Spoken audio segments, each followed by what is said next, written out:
SGT పోస్టులకు B Ed అభ్యర్థుల ఏ విధంగా అనుమతిస్తారు? బడి పిల్లలపై ప్రయోగాలు చేస్తామంటే కుదరదు. ప్రభుత్వ నిర్ణయాన్ని ప్రాథమికంగా తప్పుపెట్టిన హైకోర్టు. అలాగే మనకి ఇంకొకటి చూసుకుంటే కనుక ఇక్కడ కూడా ఎస్జిటి పోస్టులకు బీఈడీ అభ్యర్థుల సుప్రీంకోర్టు నిబంధనలకు విరుద్ధం. పిల్లలపై ప్రయోగాల సంస్కరణలంటే ఇలాగేనా? హైకోర్టు. పూర్తి వివరాలు అందిస్తాం ప్రభుత్వం. నేడు మరోసారి విచారణ. విద్యా విధానంలో సంస్కరణల పేరుతో పిల్లలపై ప్రయోగాలు చేస్తామంటే అందుకు అంగీకరించేది లేదని హైకోర్టు ప్రభుత్వానికి స్పష్టం చేసింది. బ్యాచులర్ ఆఫ్ ఎడ్యుకేషన్ బీఈడీ అభ్యర్థులను సెకండరీ గ్రేడ్ టీచర్లు ఎస్జిటి నియామకాలకు ఎలా అనుమతిస్తారని హైకోర్టు ప్రభుత్వాన్ని ప్రశ్నించింది. ఇది సుప్రీంకోర్టు తీర్పుకు విరుద్ధంగా కదా అని గుర్తు చేసింది. దీన్ని ఎలా సమర్థించుకుంటారో వివరాలు కోర్టు ముందు ఉంచాలని ఆదేశించింది. ఎస్జిటి పోస్టులకు బీఈడీ అభ్యర్థులను అనుమతించడం సుప్రీంకోర్టు తీర్పునకు విరుద్ధమంటూ గుంటూరు, ప్రకాశం జిల్లాలకు చెందిన పలువురు హైకోర్టులో ప్రజా ప్రయోజన వ్యాజ్యాలు దాఖలు చేశారు. ఈ వ్యాజ్యాలపై మంగళవారం హైకోర్టు ప్రధాన న్యాయమూర్తి జస్టిస్ ధీరజ్ సింగ్ ఠాగూర్, న్యాయమూర్తి జస్టిస్ రావు రఘునందన్ రావుతో కూడిన ధర్మాసనం విచారణ జరిపింది. పిటిషనర్ల తరపున సీనియర్ న్యాయవాది బి ఆదినారాయణరావు, అలాగే న్యాయవాది జడ శ్రవణ్ కుమార్ వాదనలు వినిపించారు. బీఈడీ అభ్యర్థులను ఎస్జిటి పోస్టులకు అనుమతించడం విద్యా హక్కు చట్టంతో పాటు సుప్రీంకోర్టు తీర్పునకు విరుద్ధమని వాదించారు. ఎస్జిటి పోస్టులకు డిఈడీ అభ్యర్థులు మాత్రమే అర్హులన్నారు. ఇదే విషయాన్ని సుప్రీంకోర్టు స్పష్టం చేసిందని గుర్తు చేశారు. దీన్ని అమలు చేయాలని జాతీయ విద్యామండలి అన్ని రాష్ట్రాలకు సర్క్యులర్లను పంపిందని తెలిపారు. అయితే రాష్ట్ర ప్రభుత్వం ఇటీవల జారీ చేసిన నోటిఫికేషన్ ప్రకారం బీఈడీ అభ్యర్థులను సైతం అనుమతించిందని వివరించారు. ప్రభుత్వం తరపున అడ్వకేట్ జనరల్ ఎస్ శ్రీరామ్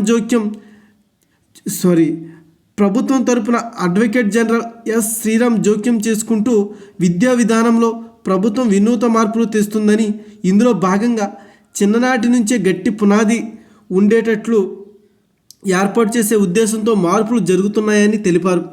ఇక 3 నుంచి 8వ తరగతి వరకు ప్రాథమిక విద్యా పరిధిలోకి తెచ్చామన్నారు. నూతన విద్యా విధానం ప్రకారం బోధనకు డిఈడి, బీఈడీ అభ్యర్థులు ఇరువురి అవసరం ఉంటుందన్నారు. చిన్నారులకు నాణ్యత ప్రమాణాల్లో బోధనా పద్ధతులు అనుసరించేందుకు టీచర్లుగా ఎంపికైన వారిలో నైపుణ్యాన్ని పెంచేందుకు అప్రెంటిస్ కింద 2 ఏళ్ల శిక్షణ కూడా ఇస్తున్నట్లు తెలిపారు.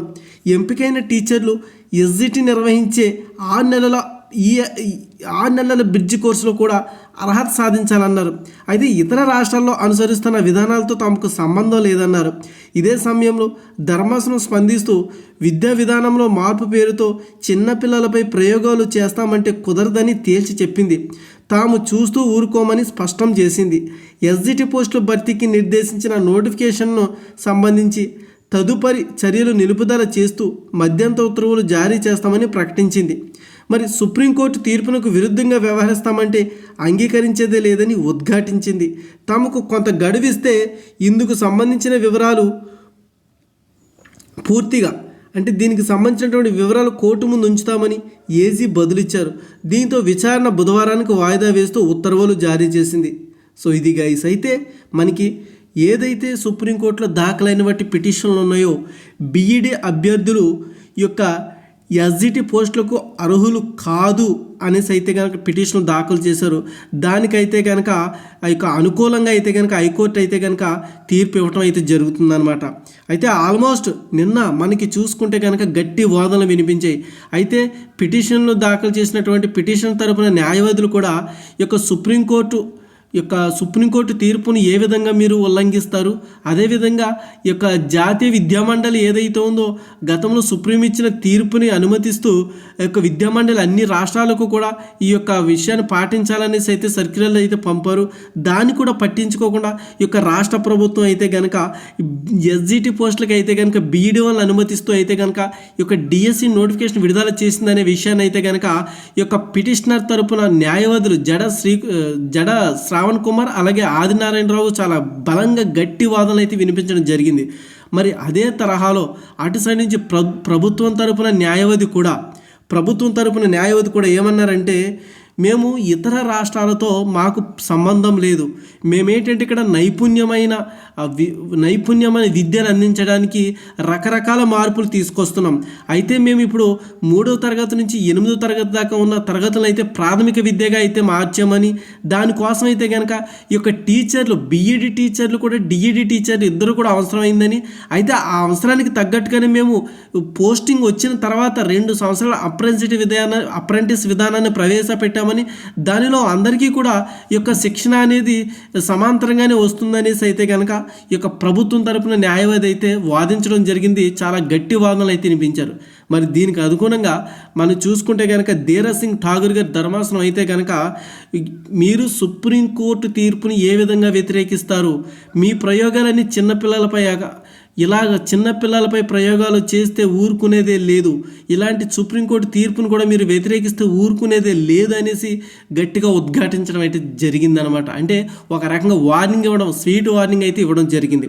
మరి అదే తరుణంలో అయితే కనుక ఇప్పుడు మీరు ఏదైతే ఎస్జిటి పోస్టులకు ఈ యొక్క బీఈడి వాళ్ళని అనుమతిస్తూ నోటిఫికేషన్ ఇచ్చారో, ఆ నోటిఫికేషన్కి ఉన్నటువంటి చర్యలు అవన్నీ నిలిపేస్తూ అయితే కనుక మధ్యంతరంగా అయితే నిలిపేస్తూ స్టే అయితే ఇవ్వడం అయితే జరుగుతుంది అనేసి అయితే చెప్పడం జరిగింది. దీంతో ఈ యొక్క ప్రభుత్వం తరపున న్యాయవాది ఏం చెప్పారంటే కనుక, మాకు ఒక్కరోజు సమయం కావాలి, ఒక్కరోజు సమయం ఇస్తే కనుక విషయాలన్నీ కూడా ప్రభుత్వం ముందు అయితే కనుక సబ్మిట్ చేస్తాము అనేసి అయితే, మిగతా విషయాలకు సంబంధించి అన్ని వివరాలు కూడా ఈ యొక్క కోర్టు ముందు అయితే సబ్మిట్ చేస్తామని ప్రభుత్వం తరపున న్యాయవాది అయితే అడగడం జరిగిందనమాట. మరి అయితే దీంతో కోర్టు యొక్క ధీరజ్ సింగ్ ఠాగూర్ గారి ధర్మాసనం ఏం చేసిందంటే కనుక ఈ రోజుకి వాయిదా వేసింది. అంటే ఈరోజు మనకి ఉదయం సెషన్లో అయితే కనుక దీనిపై అయితే కనుక తీర్పు వచ్చే అవకాశం ఉంది. అయితే ఈరోజు మొత్తం 3 కేసులు 4 కేసులు అయితే విచారణ జరుగుతున్నాయి డిఎస్సికి సంబంధించి. అటు మనం చూసుకున్నట్లయితే కనుక డిఎస్సికి టెట్కి సమయం లేదు, దీనిపై అయితే మాకు సమయం ఇవ్వాలనేసి అయితే ఒక రకమైన పిటిషన్ వేయడం జరిగింది. సో ఇలా రకరకాల పిటిషన్లు అయితే దాఖలు అవడం జరిగింది. మరి ఈ నేపథ్యంలో ఈ డిఎస్సి నోటిఫికేషన్ వాయిదా పడే అవకాశం ఉందనేది అయితే చాలా స్పష్టంగా అయితే అర్థమవుతుంది. అయితే మనం ఇక్కడ చూసుకుంటే కనుక ఎస్జిటి పోస్టులకు బీఈడి అభ్యర్థులు అంటూ మనకి ఈనాడులో కూడా రావడం జరిగింది. అయితే ఒకసారి మనం ఇందాక ఆంధ్రజ్యోతిలో వచ్చినటువంటి ఆర్టికల్ చూసాం, ఈనాడులో కూడా ఇదే ఆర్టికల్ అయితే కనుక చాలా స్పష్టంగా అయితే ఇవ్వడం జరిగిందనమాట. అయితే ఇక్కడ చూసుకుంటే మీరు చూడండి ఒక్కసారి, బడి పిల్లలపై ప్రయోగాలు చేస్తామంటే కుదరదు, ఎస్జిటి పోస్టులకు బీఈడి అభ్యర్థులను ఏ విధంగా అనుమతిస్తారు? ప్రభుత్వ నిర్ణయాన్ని ప్రాథమికంగా తప్పుపట్టిన హైకోర్టు, డిఎస్సి నోటిఫికేషన్పై స్టే ఇచ్చేందుకు సిద్ధపడ్డ ధర్మాసనం, హాల్ టికెట్లు జారీ చేయవద్దని వ్యాఖ్య. అయితే హాల్ టికెట్లు జారీ చేయవద్దని వ్యాఖ్య చేసింది, కానీ దీనికి అనుకూలంగా ఈ యొక్క ఎవరైతే ప్రభుత్వ తరపున న్యాయవాది ఉన్నారో ఆయన ఏమన్నారంటే, మేము 22 నుంచి హాల్ టికెట్లు జారీ చేస్తాము, దానికి సంబంధించిన వివరాలు అవన్నీ కూడా రేపు మీ ముందు సబ్మిట్ చేస్తామని చెప్పారనమాట. వివరాలు సబ్మిట్ చేసిన తర్వాత 22 నుంచి హాల్ టికెట్లు జారీ చేస్తామని చెప్పారు. అయితే ఖచ్చితంగా ఈ యొక్క ప్రాథమికంగా మనం చూసుకున్నట్లయితే కనుక హైకోర్టు అయితే ఈ విషయాన్ని తప్పుపెట్టిన విషయం అందరికీ అర్థమవుతుంది. అయితే హాల్ టికెట్లు జారీ చేసినా వాటెవర్ ఏదేమైనా కానీ ఈ యొక్క డిఎస్సి నోటిఫికేషన్ కూడా వాయిదా పడే అవకాశం ఉంది. ఓకే, అయితే ప్రభుత్వం తరపున న్యాయవాది కూడా ఎందుకు ఈ యొక్క ఎస్జిటి పోస్టులకు బీఈడి అభ్యర్థుల్ని మేము అనుమతిస్తున్నామంటే దానికి కూడా పూర్తి వివరణ ఇచ్చారు. దానికి సంబంధించినటువంటి పూర్తి వివరాలను కూడా ఈ యొక్క హైకోర్టు ముందు అయితే సబ్మిట్ చేస్తామంటున్నారు. కాబట్టి చూడాలి మరి అటు సైడ్ కూడా ఎంత బలం ఉంది ఏంటనేది కూడా మనకు తెలియాలంటే కనుక ఈ ఉత్కంఠభరితమైన తీర్పు అయితే కనుక ఈరోజు మనకు ఉదయం సెషన్లోనే వెలువడే అవకాశం ఉంది. కాబట్టి ఖచ్చితంగా మనం అయితే కనుక ఈ విషయం గురించి అయితే ఎదురు చూడక తప్పదు. అయితే మనకు చూడండి, ఇక్కడ కూడా మనకి ఇచ్చారనమాట, ఒకవైపు శిక్షణ మరోవైపు బోధన ఏ విధంగా సాధ్యమని కూడా ధర్మాసనం అడగడం జరిగింది. ధర్మాసనం స్పందిస్తూ టీచర్లుగా ఎంపిక ప్రక్రియ ముగిశాక వారికి శిక్షణ ఇస్తామని ప్రభుత్వం చెప్పడాన్ని అంగీకరించలేమని పేర్కొంది. ఒకవైపు శిక్షణ మరోవైపు పిల్లలకు బోధన ఏ విధంగా సాధ్యమని ప్రశ్నించింది. నోటిఫికేషన్పై స్టే ఇస్తామని హాల్ టికెట్లు జారీ చేయవద్దని వ్యాఖ్యానించింది. ఏజీ జోక్యం చేసుకుంటూ ప్రభుత్వం నుంచి మరింత సమాచారం తెలుసుకుని వివరాలను కోర్టు ముందు ఉంచుతామన్నారు. సమయం కావాలని కోరారు.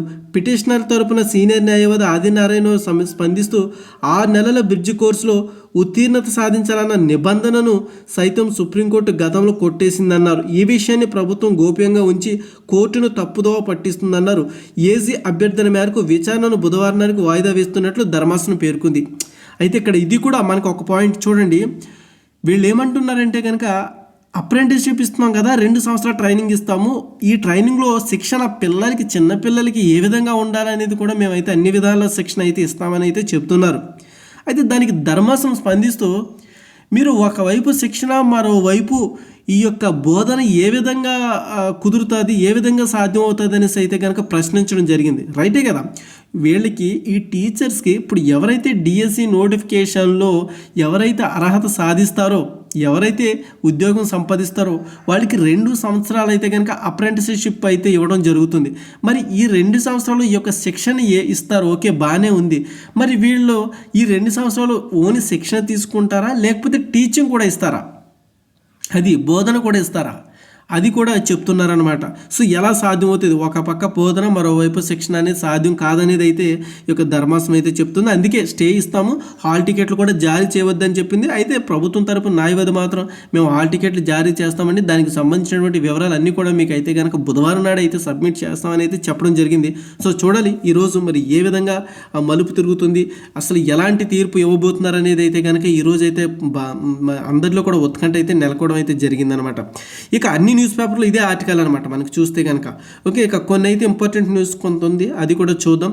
ఓకే, డిఎస్సిలో ఎస్జిటి పోస్టులపై నేడు హైకోర్టులో విచారణ అనేది అయితే మనకైతే ఇక్కడ మనకి ఏంటి వార్తలో అయితే రావడం జరిగిందనమాట. తర్వాత డిఎస్సిపై గందరగోళం, ఇక్కడ చూసుకుంటే కనుక ఇది కూడా సేమ్ ఇదే. బీఈడీలకు ఎస్జిటి అనుమతి సరికాదు, హైకోర్టు స్పష్టీకరణ, విచారణ నేటికి వాయిదా. ఓకే, విశాలాంధ్రలో వచ్చినటువంటి ఆర్టికల్ ఇది.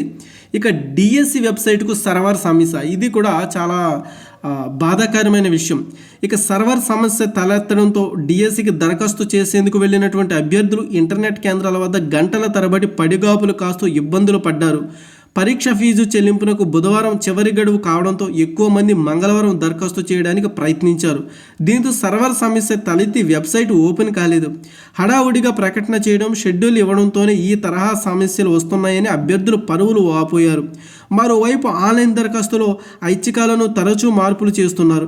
గతంలో టెట్ హాల్ టికెట్ నంబర్ ఇస్తే సరిపోయేది, కొత్తగా మార్కులు ఇవ్వాలని ఐచ్ఛికం తీసుకొచ్చారు. ఇప్పటి వరకు దరఖాస్తు చేసిన వారిలో కొందరు గతంలో టెట్ రాసిన మార్కులు వేయకుండానే దరఖాస్తులు సమర్పించారు. మరి ఈ కొత్త ఐచ్ఛికం కారణంగా వారు ఆందోళన చెందుతున్నారు. మరోపక్క గతంలో దరఖాస్తు చేసే సమయంలో కొందరు అభ్యర్థులు పొరపాట్లు చేశారు. దీన్ని ఎడిట్ చేసేందుకు అవకాశం ఇవ్వాలని కోరుతున్న అధికారులు అంగీకరించడం లేదు. మళ్ళీ కొత్తగా 750 రూపాయలు ఫీజు చెల్లించి కొత్తగా దరఖాస్తు చేసుకోవాల్సిందేనని చెబుతుండడంతో ప్రభుత్వం ఒక ప్రైవేటు వ్యాపార సంస్థలా వ్యవహరిస్తుందని విమర్శలు అయితే వస్తున్నాయి. ఇదేంటంటే ఇది అసలు నిజానికి ఏంటంటే కనుక ఈ యొక్క రాష్ట్ర ప్రభుత్వానికి నోటిఫికేషన్లు ఏ విధంగా తీయాలి, అసలు నోటిఫికేషన్లో ఉన్నటువంటి లోటుపాట్లు ఎన్నే విషయం మీద వీళ్ళకి అవగాహన లేదనేది స్పష్టంగా అర్థమవుతుంది మనకి. మినిమం నాలెడ్జ్ ఉన్న వాళ్ళు ఎవరైనా సరే, ఫర్ ఎగ్జాంపుల్ పరీక్ష రాసే ఒక అభ్యర్థిని మీరు నోటిఫికేషన్ విడుదల చేస్తే ఏ విధంగా చేస్తారంటే కనుక చాలా వివరంగా చెప్తాడు.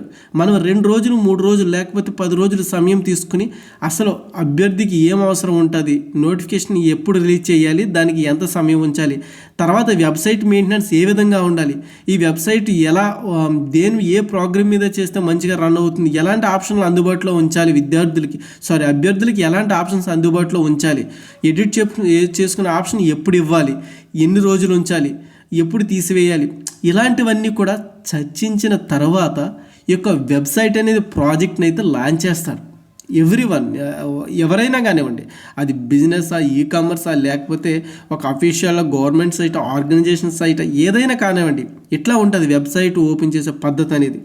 మరి ఎందుకు ఈ యొక్క రాష్ట్ర ప్రభుత్వం ఇంత చిన్న విషయానికి ఇంత పెద్ద నిజానికి ఏంటంటే కనుక డిఎస్సి అభ్యర్థులకి మెంటల్ తెప్పిస్తుంది. ఒకవేళ నోటిఫికేషన్ తీయకపోతేనే బాగుండేదేమో అని ఫీల్ అవుతున్నారు. ఇప్పుడు అలాంటి నరకం చూపిస్తుంది వాళ్ళకి. వాళ్ళు 6-7 సంవత్సరాల నుండి నోటిఫికేషన్ కోసం ఎదురు చూస్తున్నా కానీ ఇంత నరకం లేదు. కానీ వీళ్ళు నోటిఫికేషన్ అప్లికేషన్ కోసం చూపిస్తున్నటువంటి నరకం అయితే అంత ఇంత కాదు, మెంటల్ టార్చర్ వస్తుందనేసి అయితే కనుక వాపోతున్నారు. ఎందుకంటే కొంతమందికి ఏమో హాల్ టికెట్ నెంబర్ వేస్తే సరిపోద్దనే బటన్ ఉండేది ఇదివరకు ఆప్షన్. ఇప్పుడు మళ్ళీ హాల్ టికెట్ నెంబర్తో పాటు మార్కులు ఎంటర్ చేయాలనే ఆప్షన్ వచ్చింది. మరి గతంలో అప్లై చేసుకున్న వాళ్ళ పరిస్థితి ఏంటి? వాళ్ళేంటి మేము మార్కులు ఎంటర్ చేయలేదు, మా పరిస్థితి ఏంటి అనేసి వాళ్ళ ఆందోళనకు గురవుతారు. మరి అదే సమయంలో మనం చూసుకున్నట్లయితే కనుక ఫస్ట్లో అప్లై చేసుకున్న వాళ్ళకి కొంతమందికి రాష్ట్ర విధానం అయితే చూపించలేదు. ఇది అర్థం కాక చాలామంది అప్లై చేసేసుకున్నారు. అంటే ఇప్పుడు నార్మల్ బీసీ క్యాండిడేట్లు కూడా ఓసీలోకి వెళ్ళిపోయే అవకాశం ఉంది ఇలాంటి ధోరణి వల్ల. సో మరి ఇలాంటి వాటికైనా కూడా ఖచ్చితంగా ఎడిట్ ఆప్షన్ ఇవ్వాలి. ఎడిట్ ఆప్షన్ ఇస్తే మళ్ళీ ఎడిట్ ఆప్షన్ ఇవ్వడానికి కుదరదు, మళ్ళీ 750 రూపాయలు ఫీజు చెల్లించాలని చెప్తే ఏ విధంగా మనకు కుదురుతుంది? ఇది ఒక వ్యాపారంలో మారిపోయింది అనేది కూడా చాలా వాస్తవంగా మనకు కనిపిస్తుంది. అలాగే ఇంకొకటి మనం చూసుకుంటే కనుక ఎడిట్ ఆప్షన్ వస్తుందనేసి అయితే కనుక మనకైతే కొంతమంది చెప్పడం జరిగింది. నైట్ అధికారంగా ఇన్ఫర్మేషన్ అందింది, వస్తుంది ఎడిట్ ఆప్షన్ అనేసి అయితే చెప్పడం జరిగింది, కానీ మరి ఇప్పటి వరకు రాలేదంటే కనుక ఆ వీడియో అయితే నేనైతే జస్ట్ ఇన్ఫర్మేషన్ చెప్పారనే ఉద్దేశంతో నేను వేసాను తప్ప ఇలాంటి అఫీషియల్గా ఇన్ఫర్మేషన్ అయితే చూడకుండా వేశాను. మరి చూద్దాం, ఒక నిజంగా ఎడిట్ ఆప్షన్ వచ్చిందో లేదో ఏంటో నేను ఒకసారి అయితే వెబ్సైట్ని అయితే చెక్ చేసిన తర్వాత మీకైతే పూర్తి వివరాలు అయితే వెల్లడించడం జరుగుతుంది. ఇక తర్వాత జాబ్ క్యాలెండర్ పీరియడ్ జగన్ మోసం, ఇది ఎప్పుడు ఉన్నదే, ఇది కొత్తగా చెప్పేది ఏం లేదు, అది ఎప్పుడు అలవాటే. ఇంకా సో ఇది గాయస్ అయితే కనుక ఈరోజు తీర్పు ఏం జరగబోతుంది ఏంటనేది మనం ఎదురు చూద్దాం. అలాగే మీకు ఈ యొక్క కోర్టు సెషన్ ఏదైతే ఉందో అది లైవ్లో చూసే విధంగా నేను అన్ని ఏర్పాట్లు మన టుడే టాక్స్లో అయితే చేయడం జరిగింది. సో అందరూ కూడా చక్కగా ఈ యొక్క ఆ కోర్టులో ఏ విధంగా వాదనలు జరుగుతున్నాయి ఏంటనేది కూడా మీరు లైవ్లో చూస్తూ ఉండండి. ఓకే, చూస్తూ ఉంటే తీర్పు ఏంటనేది మీకే అర్థమవుతుంది, ఏ విధంగా ఇచ్చింది ఏంటనేది కూడా. ఈ యొక్క యూట్యూబ్ ఛానల్లో కూడా రకరకాల న్యూస్ చెప్తూ ఉంటారు కాబట్టి మీరు ఏది నమ్మాలో ఏది నమ్మకూడదు అనేది విషయం అర్థం కాదు. కాబట్టి మీరే లైవ్లో చూస్తే కనుక మీకంటూ ఒక ఐడియా అయితే రావడం జరుగుతుంది అనమాట. సో ఇది గైస్ అయితే మరొక లేటెస్ట్ అప్డేట్తో అలాగే క్వాలిటీ కంటెంట్తో అయితే మేము ముందుకు రావడం జరుగుతుంది. అంతవరకు కూడా please watch and today talkies YouTube channel.